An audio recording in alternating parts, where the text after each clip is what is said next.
एस्टेन channel के खास मुलाकात कार्यक्रम में आप सभी दर्शकों का स्वागत है। हम हर रोज़ एक नई सक्सेस से रूबरू होते हैं। आज इसी श्रृंखला में हमारे साथ वरिष्ठ कांग्रेस नेता जगदीश ठाड़ा साहब हैं। जगदीश ठाड़ा साहब से हम इनके जीवन परिचय के बारे में जानेंगे। साथ ही पुराने कांग्रेसी कार्यकर्ता हैं, कांग्रेस की रीढ़ की हड्डी है, इनसे कांग्रेस के संगठन के बारे में विस्तार से चर्चा करेंगे। आइए बात करते हैं हम जगदीश ठाड़ा साहब से। ठाड़ा साहब, आपका हमारे स्टूडियो में बहुत बहुत स्वागत है। ठाड़ा साहब, आप अपने जीवन परिचय के बारे में बताएं। आप कहां से, शिक्षा दीक्षा आपकी कहां से हुई और कांग्रेस में आने का क्या मकसद था? मेरा कोटा से संबंध है, क्योंकि जन्म स्थान भी कोटा ही है और प्रारंभिक शिक्षा और माध्यमिक शिक्षा और कॉलेज की शिक्षा सब कोटा में ही विशेष रूप से मैंने अध्ययन किया। और पोस्ट ग्रेजुएशन मैंने 1965 में जब किया, तो उसके पहले 1900 ग्रेजुएशन के बाद ही हम कांग्रेस में कांग्रेस सेवा दल के के अंदर भर्ती हो गए और एक कार्यकर्ता के रूप में हमने काम करना कांग्रेस में प्रारंभ किया। उस वक्त में कांग्रेस सेवा दल के अंदर शिक्षित लोगों की कुछ हमें कमी महसूस होती थी, लेकिन चूंकि हम कॉलेज में थे तो हमने कॉलेज के हमारे साथियों के साथ उनको मोटिवेट करा और संगठन की तरफ उनको आकर्षित करके और हमने कांग्रेस का काम प्रारंभ किया। और कांग्रेस में आने का मकसद मात्र सेवा का एक ध्येय था, इसीलिए हमने कांग्रेस सेवा दल को माध्यम बना करके कांग्रेस के अंदर हम ज्वाइन किया था उस वक्त। ठाड़ा साहब, कांग्रेस की विंग जो मजबूत विंग मानी जाती थी कांग्रेस सेवा दल, आपके समय सेवा दल की जो कार्यशैली थी और सेवा भाव था वो आज देखने को नहीं मिलता। क्या कारण मानते हैं आप इसे? इसका मुख्य कारण तो प्रशिक्षण है कि जब तक आप केडर बेस वर्कर्स तैयार करने के लिए उनको प्रशिक्षित नहीं करेंगे तो वो कमी आपको हमेशा ही महसूस होगी। हम जब आए थे तो हमने 1963 में सेवा दल ज्वाइन किया और सन 1965 में ऑल इंडिया कांग्रेस सेवा दल का जो सबसे टॉप का प्रशिक्षण होता था वो हमने उड़ीसा चांदी बालासोर से लिया, चांदीपुर बालासोर से। वो एक ट्रेनिंग होती थी, उसके अंदर सब तरह का हमें प्रशिक्षण दिया जाता था। फिजिकल के साथ भी हमें बौद्धिक चिंतन और जो पॉलिटिकल पार्टीज़ है उनका कंपेरेटिव, उनका अध्ययन करना, उनकी विचारधारा से जानकारी देना और कांग्रेस की जो रीति नीति है उसके अनुसार वर्कर्स को तैयार करके संगठन को मजबूत करने का उत्तरदायित्व उस वक्त कांग्रेस सेवा दल का था। ठाड़ा साहब, आज आप सबसे वरिष्ठ कांग्रेसी कार्यकर्ता के रूप में आप पार्टी को सेवाएं दे रहे हैं। वर्तमान में कांग्रेस सेवा दल के लिए क्या रणनीति है आपके पास? कांग्रेस सेवा दल का मेरा ऐसा मानना है कि जो प्रशिक्षण, जो ट्रेनिंग प्रोग्राम है उसको कांग्रेस को वापस सुचारू रूप से प्रारंभ करना चाहिए। दूसरी बात यह है कि प्रशिक्षण राष्ट्रीय स्तर का न होकर के ब्लॉक लेवल पर हम अगर कार्यकर्ताओं को प्रशिक्षण दे करके और उनको कैडर बेस वर्कर अगर बनाएंगे तो कांग्रेस की रीति नीति और कांग्रेस के संगठन को हम मजबूती प्रदान कर सकते हैं। इसकी मैं कमी महसूस करता हूँ। ठाड़ा साहब, आप अभी वर्तमान में कांग्रेस का कौन सा पद देख रहे हैं और कार्यकर्ताओं को क्या सीख दे रहे हैं? मैं अभी वर्तमान में शहर कांग्रेस का उपाध्यक्ष हूँ और इसके पूर्व भी मेरा ये सौभाग्य रहा है कि मैं सेवा दल के साथ मैंने यूथ कांग्रेस में भी काम किया और किसी न किसी रूप में मैं कांग्रेस संगठन की कार्यकारिणी में विशेष आमंत्रित रूप में सदस्य रहा हूँ, कोषाध्यक्ष रहा, उपाध्यक्ष रहा। लेकिन नियमित रूप से मेरे को संगठन के अंदर कुछ न कुछ जिम्मेदारी दी जाती रही है और मैं इस वक्त वर्तमान में शहर कांग्रेस का उपाध्यक्ष हूँ। और मुझे जो भी पार्टी का आदेश होता है उसको उसके तहत ही मैं अनुशासनबद्ध होकर के अपना काम करता रहता हूँ। ठाड़ा साहब, आप 63-65 से आप राजनीति में आपकी शुरुआत है। को हाड़ौती में ऐसे कौन से नेता जो रहे जिनसे आपने सीखा और कांग्रेस को हाड़ौती में एक मजबूती प्रदान की थी? देखिए साहब, उस वक्त के जो कांग्रेस नेता थे वो धरती से जुड़े हुए नेता थे। मैं आपको बताऊं, उस वक्त जैसे कांग्रेस के यहाँ के जिला अध्यक्ष श्री रिखम चंद जी धारीवाल थे, उसके पहले यहाँ से कांग्रेस के एमएलए रामेश दयाल जी सक्सेना थे। उसके अलावा बूंदी से अगर हम बात करें तो पंडित बिरसुंदर शर्मा थे। और ये जो ऐसे नेता थे जो संगठन को सर्वोपरि मानते थे उस वक्त, और संगठन को मजबूत करने की दिशा में इनका सोच रहता था। आज उसकी हमें कमी महसूस होती है। ठाड़ा साहब, आज जो राजनीति से संबंधित बात कर रहे हैं कि कांग्रेस में एक पहले कार्यालय में एक रूपरेखा तैयार की जाती थी किसी भी कार्यक्रम को आगे बढ़ाने के लिए। आज ये चीज़ें घरों में बैठकर हो रही है, इसका क्या प्रभाव कार्यकर्ताओं पर पड़ता है? ऐसा है कि मैं थोड़ा इस बात से आपसे इसलिए सहमत नहीं हूँ कि विशेष रूप से कोटा में हमारा कार्यालय है। हमारे नेता बड़े दूरदर्शी थे।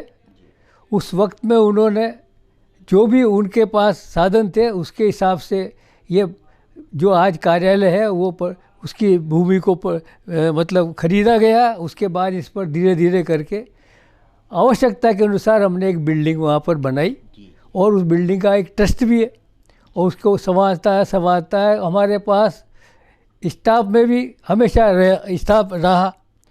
और पहले रामपुरा में जब हम किराए के बिल्डिंग में पीपल के पेड़ के पास एक छोटा सा कार्यालय हमारा हुआ करता था। उसके बाद हमने उसी भावना के साथ इस बिल्डिंग का जो आज गुमानपुरा में स्थित है जहाँ हमारा कार्यालय, इसको बनाया है। यही सारी बैठकें होती है, यही निर्णय लिए जाते हैं। वो जो आप व्यक्तिगत रूप से जो चर्चा की बात है वो संगठन में व्यक्तिगत रूप से नहीं होती, क्योंकि संगठन में पदाधिकारी होते हैं, कार्यकारिणी होती है, और उन सबके सामने मंथन करके और विचार करके ही कोई निर्णय लिया जाता है। और वो निर्णय भी राजस्थान कांग्रेस प्रदेश कांग्रेस कमेटी और ऑल इंडिया कांग्रेस कमेटी के निर्देशानुसार जो समय समय पर हमें वहाँ से निर्देश प्राप्त होते हैं, उसी के आधार पर हम रूपरेखा बना करके और यहाँ संगठन की गतिविधियों को अंजाम देते हैं। ठाड़ा साहब, 1984-85 की बात करें तो कांग्रेस में एक राजीव गांधी कांग्रेस में आए थे। उस समय उन्होंने प्रमुखता से सेवा दल को सर्वोच्च स्थान दिया था। उस समय आपको भी चुनाव लड़ाया गया था। लोग जानते नहीं थे कि जगदीश ठाड़ा जी कौन है। तो उस समय कांग्रेस सेवा दल की ऐसी भूमिका क्यों थी? उस वक्त साहब 1984 में लोकसभा सांसद का चुनाव हुआ था जी। और 1985 में विधानसभा के राजस्थान के चुनाव आ गए थे। उस वक्त जो कांग्रेस सेवा दल में प्रशिक्षित कार्यकर्ताओं की जो हम यहाँ पर तैयार करते थे वो एक संगठन मजबूती हालत में था, और वो कार्यकर्ता निस्वार्थ भाव से कांग्रेस संगठन में अपना कार्य करते थे और पार्टी को मजबूत करने के लिए हमेशा 24 घंटे तैयार रहते थे। उस तरह के दमखम वाले कार्यकर्ताओं की आज भी महती आवश्यकता है। राजीव गांधी के वक्त में कांग्रेस सेवा दल को इसी कारण से ये तवज्जो दी गई थी कि ये कांग्रेस की रीढ़ की हड्डी है, और इस संगठन को अगर हम मजबूत करेंगे तो निश्चित रूप से ग्रास रूट लेवल तक हम कांग्रेस को मजबूत बना सकते हैं। और इसी भावना के साथ उन्होंने प्रशिक्षण कार्यक्रम को महत्व दिया राजीव गांधी ने, और पूरे हिंदुस्तान में प्रशिक्षण कार्यक्रम को करवाए गए, और उन कार्यक्रमों के आधार पर सेवा दल को भी मजबूती मिली, और सेवा दल के साथ कांग्रेस संगठन को भी मजबूती प्रदान हुई। लेकिन उसके बाद इस प्रशिक्षण कार्यक्रम को राष्ट्रीय स्तर पर एक तरह से प्रशिक्षण शिविर का जो माध्यम होना चाहिए था, उसके स्थान पर बड़ी बड़ी रैलियों के रूप में, सभाओं के रूप में अंजाम देने लगे और उससे कांग्रेस का कैडर बेस कार्यकर्ता तैयार नहीं हुआ। अगर उस वक्त भी वही प्रशिक्षण जो उसके पूर्व में शिविर लगा करके प्रशिक्षित कांग्रेस के सेलेक्टेड कार्यकर्ताओं का शिविर लगाकर उनको कैडर बेस कार्यकर्ता, मजबूत कार्यकर्ता बनाया जाता था, उसमें ये कमी महसूस हुई कि लोगों ने उसको एक सम्मेलन का रूप दे दिया प्रशिक्षण को, और उससे कैडर बेस कार्यकर्ता तैयार होने में हमें कमी महसूस हुई, जो आज तक भी हम उसको महसूस करते हैं। ये टाडा साहब, आज जो धीरे धीरे कांग्रेस कमज़ोर सी महसूस होती है हाड़ौती में, तो इसको मजबूती देने के लिए आप जैसे वरिष्ठ नेता का क्या संदेश रहता है?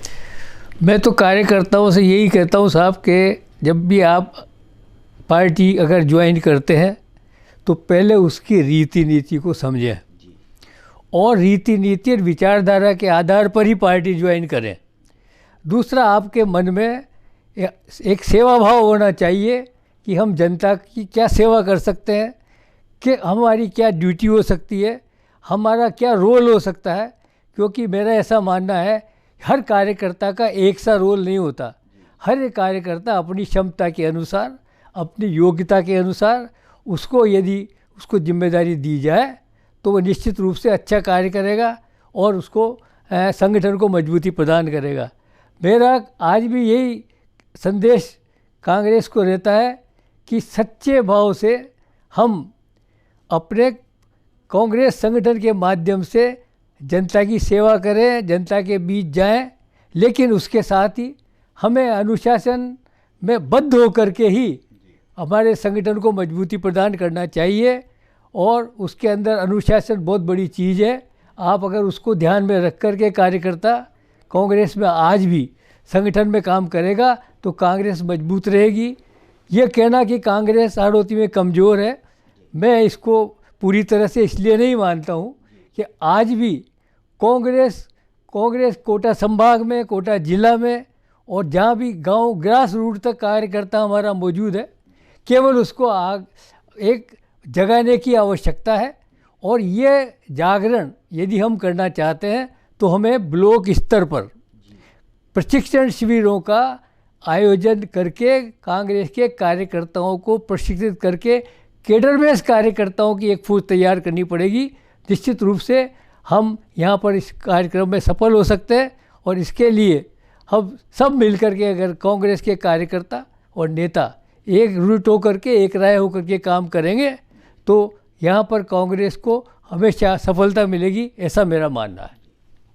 टाडा साहब, जो पिछली सरकार थी गहलोत साहब की, अच्छी योजनाएं जनता के लिए दी गई और उन योजनाओं से जनता को वास्तविक लाभ भी मिला, ऐसा सबका मानना है।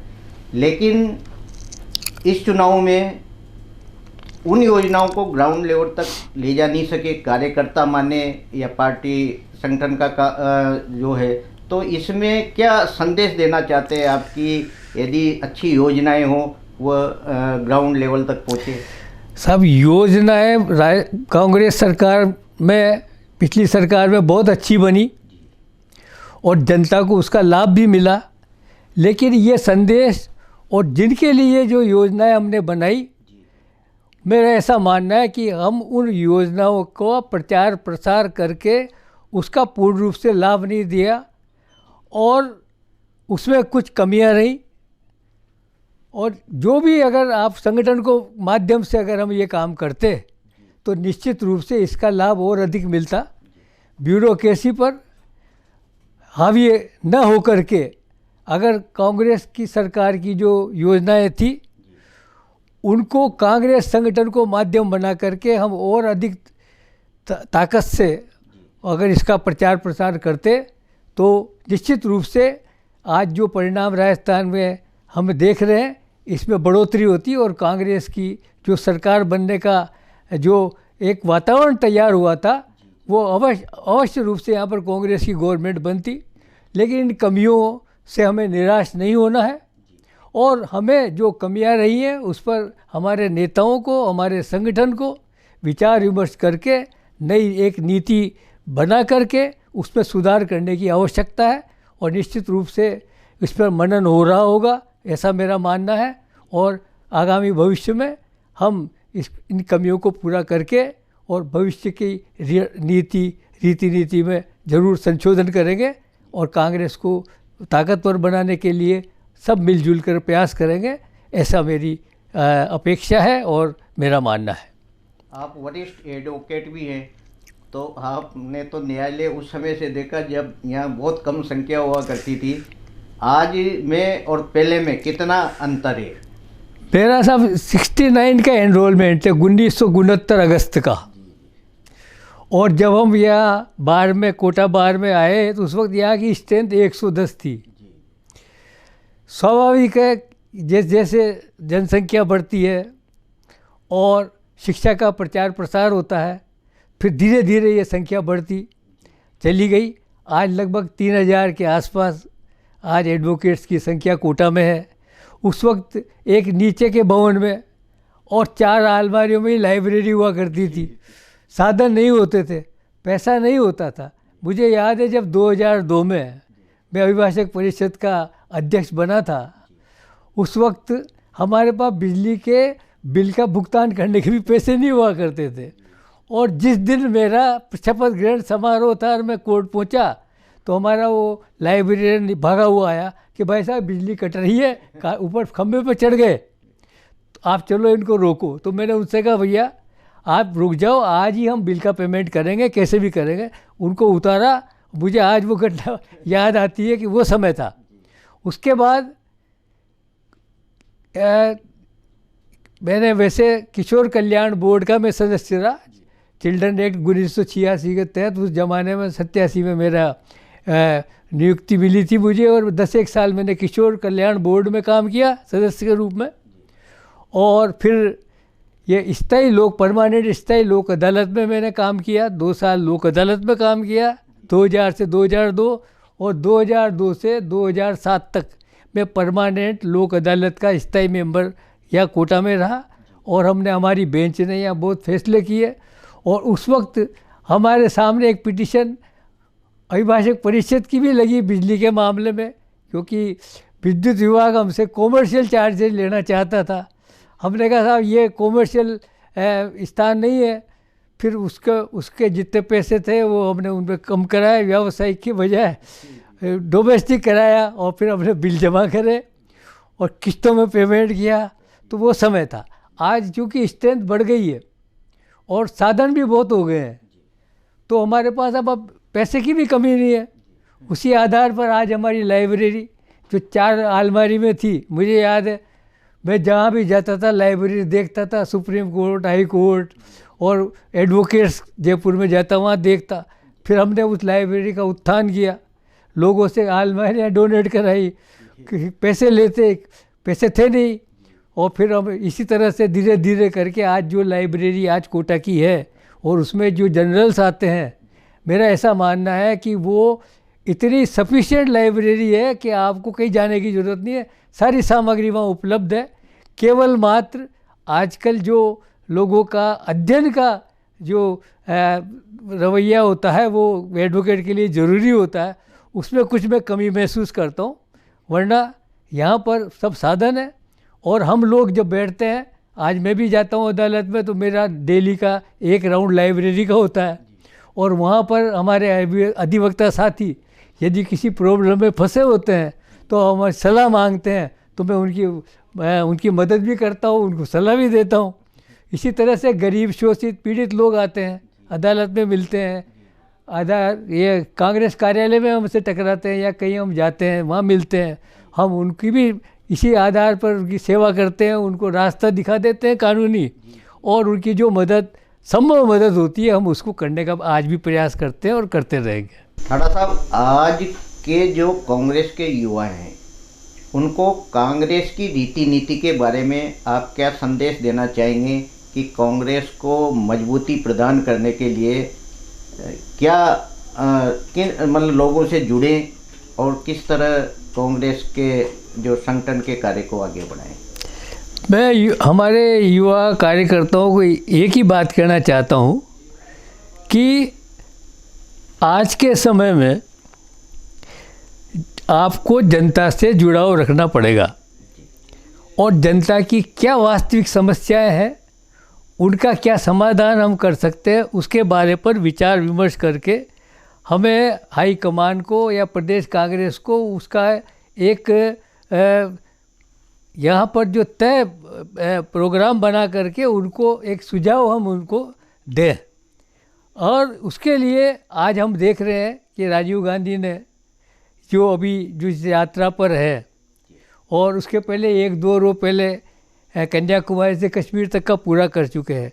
अब यही जो भारत जोड़ो न्याय यात्रा वो लेके जा रहे हैं, उसका मकसद यही है, युवाओं को हम यही संदेश दे रहे हैं कि आज की आवश्यकता ये है कि जनता से जुड़ाव रखो और उनकी समस्याओं की जानकारी करने के लिए उनके बीच में जाइए और उसका निराकरण करने के लिए उनकी आवाज़ को बुलंद करने का काम आज की युवा शक्ति बिल्कुल बखूबी कर सकती है।